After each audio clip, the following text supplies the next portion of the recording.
I think the other game, we'll talk about, and I'm sure with Indiana and Michigan. I mean, what's Indiana going to look like offensively? This is probably going to be one of the better defensive teams they faced this season. Michigan obviously is going to be coming in angry because they just got beat in the fourth quarter against Michigan State on the road.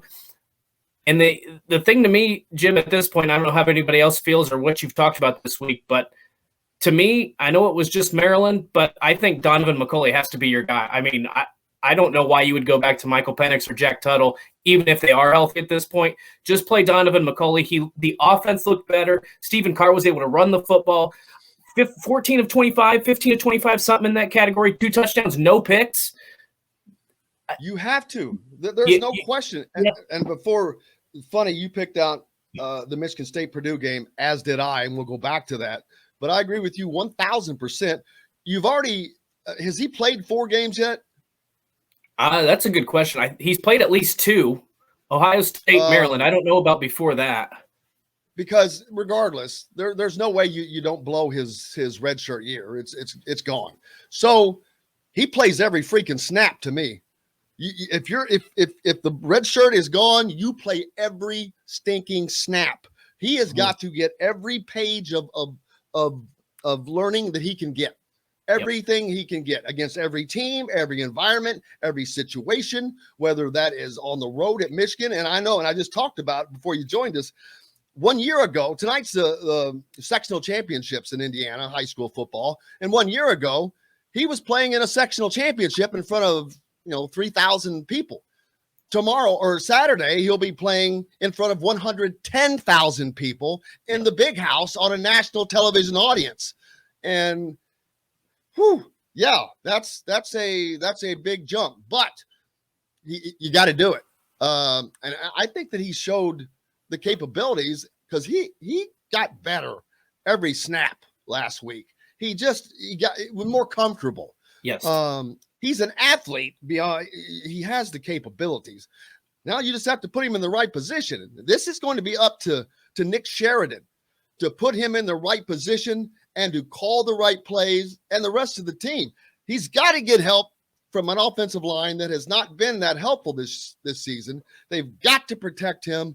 And if you're not getting that protection, then you call plays that doesn't put him in a position to get hurt or all that. But Indiana has to delicately balance the remainder of this season between trying to win and trying to teach.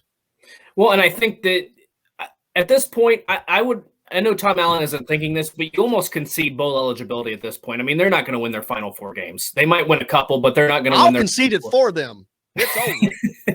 And I don't want people to jump out of their seat when I make this comparison, but what you saw from Donaven McCulley, I think as that game progressed, was similar to what you saw from C.J. Stroud in week 1 on the road against Minnesota.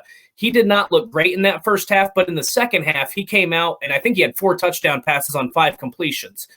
Obviously, C.J. Stroud is way up here, and Donaven McCulley is down here.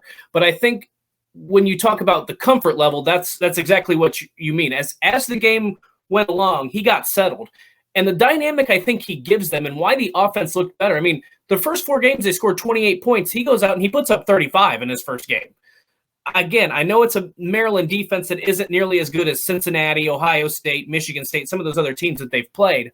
But at the same time, Jack Tuttle and Michael Penix, when they're dropping back, they're basically statues. They're no threat to run. Donaven McCulley at least provides that athleticism to get them out of the pocket, to maybe throw on the run a little bit more. He's not as cautious. He doesn't have the lingering thought of I might get hurt when both Tuttle and Penix have had to deal with injuries this season.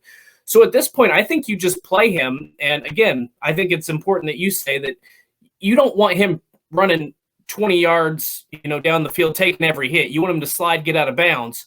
But he does provide that athleticism, that mobility that those other 2 guys don't. And that's why, again, even though it's against a mediocre Maryland defense, that is why I think that the offense looked much better than what it did in the previous, what are we at now, 8 games, previous 7 games. Scott says that this would be Donovan's 4th game. And I suspected, I mean, you write that out. That's gone. No. And you got to forget about the red shirt. Why? I don't understand why they're thinking about 4 years from now in this day and age, and how college athletics, college football has changed in the last 2 years. Forget about 4 years. I don't know why any coach is thinking about 4 years from now right now. That dream is over. That ship sailed. I mean, you've got the transfer portal, these guys coming and going left and right.